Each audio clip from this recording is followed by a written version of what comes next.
Since the Steam Deck OLED's announcement, this was guaranteed to happen. That's right, another round of battery testing. But this time we're introducing a new star. The Steam Deck OLED challenges the status quo to become the one true battery king.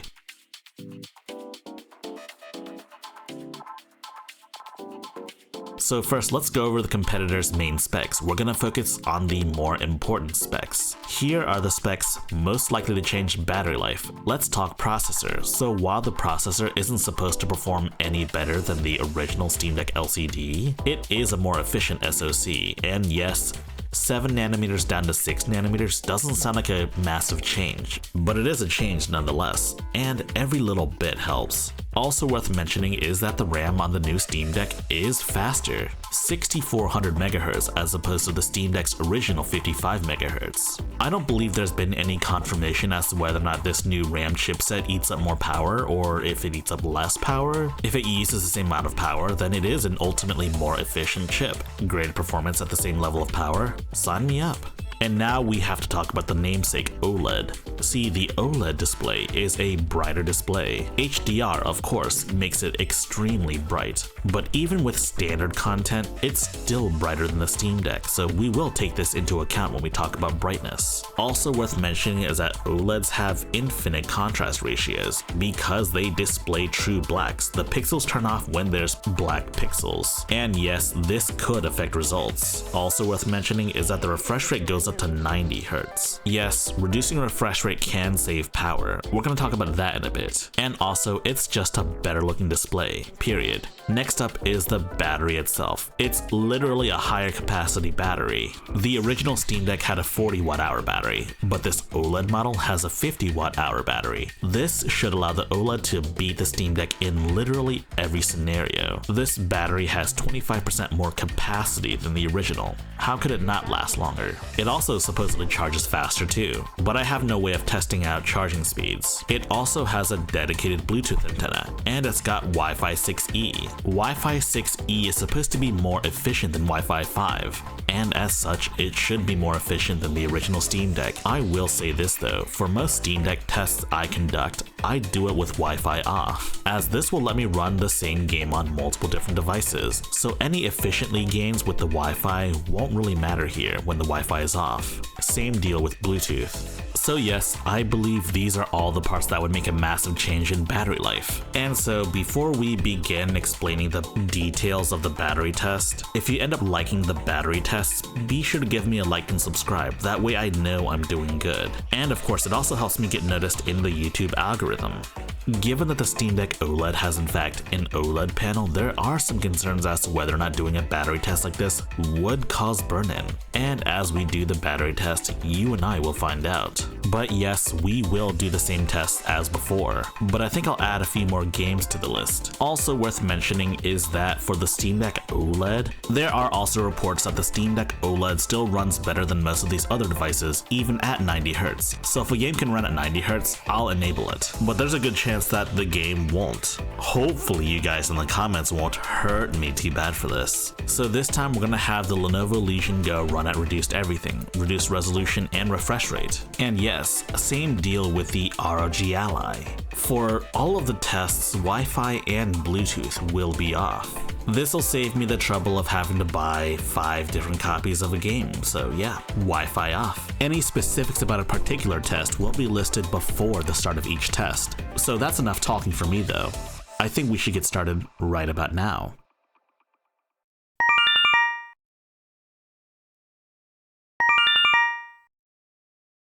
So the first test is, as per usual, a video playback test. I would typically use Serial Experiments Lane, but there is some significant letterboxing, so now I gotta pick a different series. And for that I decided to pick a newer series, Oshi no Ko, Episode 1. Yes, the 90-minute Episode 1.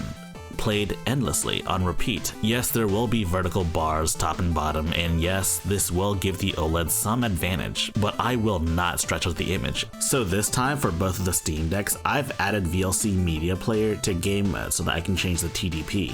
For convenience sake, I'm gonna run everything at a 10W TDP across all systems. Also, video playback doesn't really benefit from high refresh rates unless the video file is made with those in mind. which this isn't, and as such, all devices will be capped at 60 Hz. So it's the same type of test. So without further ado, let's begin then.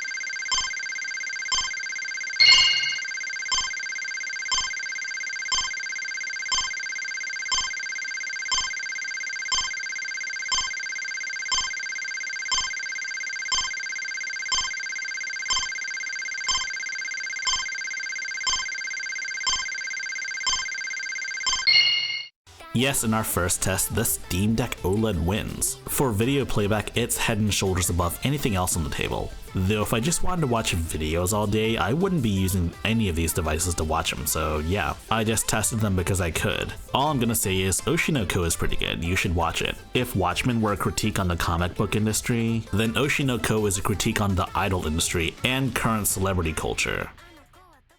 Normally, I would talk about Celeste here, but I think it's time we talk about a game genre that probably takes up even less power. Honest to God, visual novels. Visual novels are extremely popular on Steam these days, and so it wouldn't be realistic to leave them out. The visual novel of choice here is Narcissu. It's an extremely linear visual novel and it has no choices, but it is extremely tragic. Ironically, the lack of choices makes this the perfect choice for this test. I can press auto and let the game do its thing. You want to know what the cool thing is? This visual novel is so lightweight that I can turn the TDP and GPU stuff all the way down. And for every device, I will do that. TDPs are listed right here. It is in fact free on Steam, so consider trying it out. There is a good chance that one of these devices will complete the game before it dies. Not that it should affect anything, but yeah. So without further ado, let's do this.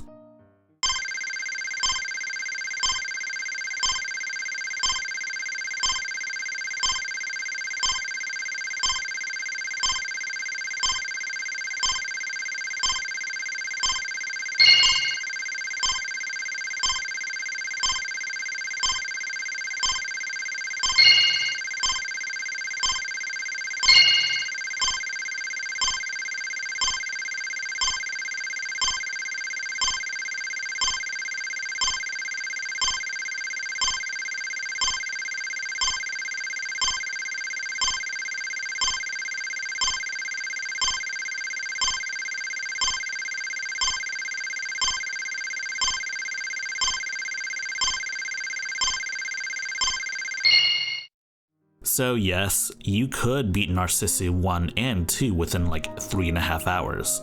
So yes, I will admit, this probably isn't too realistic given that you're probably not autoing visual novels on the slowest setting, but I guess none of these tests are particularly realistic either, but whatever, anyways. Unsurprisingly, the ROG Ally was the weakest link here. We even created a custom low profile for it, but honestly, it still died within like less than 3.5 hours. But hey, not too shabby. Followed by the LCD Steam Deck at 5 hours and 2 minutes. That's like over an hour and a half of extra gameplay. And of course, the Legion Go finishes at 5 hours and 45 minutes, which isn't too bad all things considered. But of course, the true outlier here is the OLED Steam Deck at 12 hours and 24 minutes. That's over half the day. The OLED Steam Deck has proven itself to be the true battery champion when it comes to visual novels. Well, I mean, there's the Nintendo Switch OLED, but I don't have one to compare, so yeah. Celeste is a game that needs little introduction. It's a very lightweight game. It's no visual novel, but it is very lightweight, and as such is a good candidate for the lightweight game. This is the sort of game that suits the Steam Deck very well. It's not to say that this isn't a good fit for the ROG Ally or Lenovo Legion Go, but in terms of battery life, the LCD Steam Deck has proven to be a true champion. But has its time as the indie game champion ended? Will this OLED Steam Deck take its place? I've lowered the TDP down just enough to have it run at a stable 60 FPS. We'll be in the same place as we were before. the first screen of level 3, the hotel level. So without further ado, let's begin then.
"10 hours and 46 minutes. Amazing, truly. All devices put up a great show lasting over 3 hours, with the LCD lasting almost 5 hours. But the OLED Steam Deck lasted over 6 hours longer. That's insane. The original Steam Deck was the one true indie game champion, and now it's even better with the OLED. Effectively double the battery life on an indie game like Celeste? That alone makes it worth the upgrade, and we're not even talking about any of the other stuff like the OLED panel of all things. Previously we played Little Goody Two Shoes. I still think it's a great game, but I figured it would be a good time for a change of pace. This is no indie game, but this also isn't a major AAA title. This is Death Smiles, a horizontal shmup made by the legendary Cave. So most arcade-era shmups have what's known as a tracked mode. Essentially, when you leave the game idling on the main menu, it displays all the scores and whatnot, but then occasionally you'll see some AI gameplay. So it's not strictly gameplay, but I feel it's more representative than just sitting in one place. This release in particular is a compilation between Death Smiles 1 and Death Smiles 2.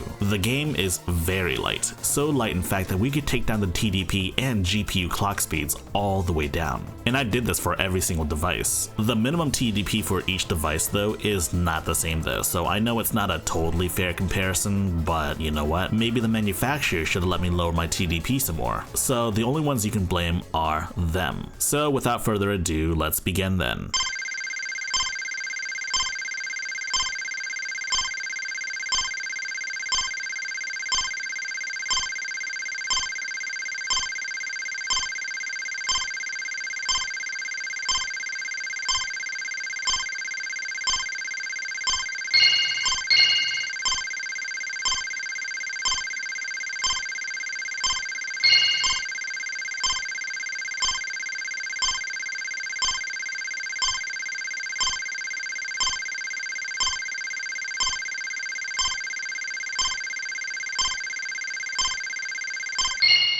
In a massive landslide, the Steam Deck OLED wins. I can't say I'm that surprised considering the other results, but yeah. All devices did pretty well given that they all lasted for over 3 hours. But the OLED model lasted for 2.5 hours over the next best competitor. For this test, it was no competition. It was a massacre. So for our first round of AAA game testing, we're gonna test out Dark Souls 3. Honestly, the game looks really good still, and with all of the dark colors and stuff, it'll really make the OLED pop even more. But we're not gonna play the game today. We're gonna wait and see how long it takes for our devices to die. I've personally found that Dark Souls 3 runs really well at a 10W TDP. That said, the game is capped at 60 FPS. Yes, I'm aware of mods like Souls Unsqueeze that lets you change the resolution and aspect ratio of the game as well as uncap the frame rate, but it's reliant on an app called Special K, and also there's the whole issue with getting banned online. So doing all of that is kind of out of the scope of the video. But anyways, Dark Souls 3, 10W TDP, 60Hz. So without further ado, let's begin then.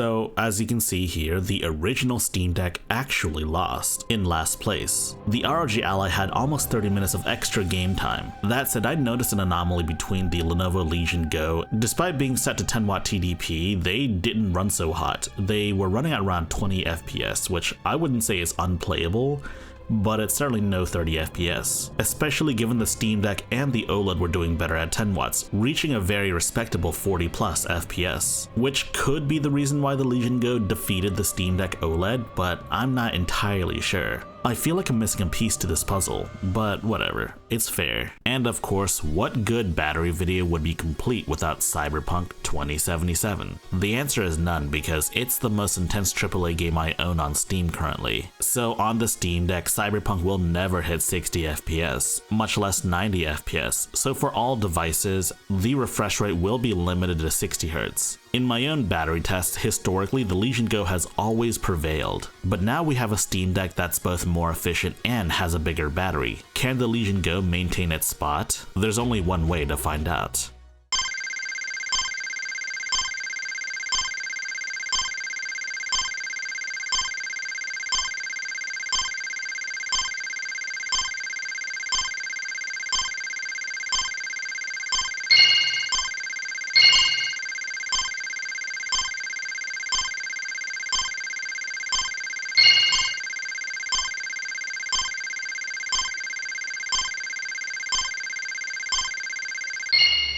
The Steam Deck OLED has prevailed. The Steam Deck OLED has lasted 2 hours and 25 minutes. None of the other devices were even close. So the ROG Ally and original Steam Deck didn't do so hot, obviously. The Legion Go fared quite a bit better due to its bigger battery, but of course compared to the Steam Deck OLED, it still fell quite short.